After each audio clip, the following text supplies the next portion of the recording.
எந்த இடத்துல நீங்க வீக்கா இருக்கிறீங்களோ, எந்த இடம் எதிர்காலத்துக்கு உங்களுக்கு தடையா இருக்கிறதோ அதை முதல்ல கரெக்ட் பண்றதுக்கு முயற்சி எடுங்க. இந்த மாதிரி எனக்கு ஃபியூச்சரை நினைச்சா பயமா இருக்கு அப்படின்னு சொன்னா அதுக்காக நீங்க முயற்சி எடுங்க. அமைதியா இருக்காதீங்க. நீங்க ஜெபம் பண்ணி போய் ஃபாலோ பண்ணுங்க. எனக்கு எந்த தொழிலும் எனக்கு இல்ல, என் கையில வருமானம் இல்லைன்னு நினைக்கிறீங்களா, என் ஃபியூச்சர் நீங்க அதற்காக பிரயாசம் எடுங்க. எனக்கு ரொம்ப பலவீனமா இருக்குது, என் உடம்பு சரியில்லை, இப்படி இருந்தா என் ஃபியூச்சர். நான் நம்புறேன் என் உடம்புல இருக்கிற அவயவத்தை எல்லாவற்றையும் படைச்சவர் அவர். அவருக்கு தெரியாதா?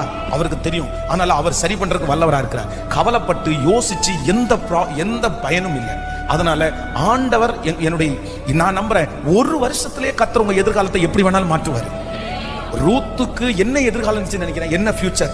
ரூத்துக்கு அனாதைய போல வந்த ரூத்துக்கு கர்த்தர் ஃபியூச்சரை எவ்வளவு பிரகாசமா ஆண்டவர் மாற்றி கொடுத்தார். நீ அறியாதது உனக்கு எட்டாதது. ரூத்துக்கு ஒரு எதிர்காலத்தை ஆண்டவரால கொடுக்க முடியும்னா நான் நம்புறேன் உங்களுக்கும் எனக்கும் எதிர்காலத்தை தர முடியும்.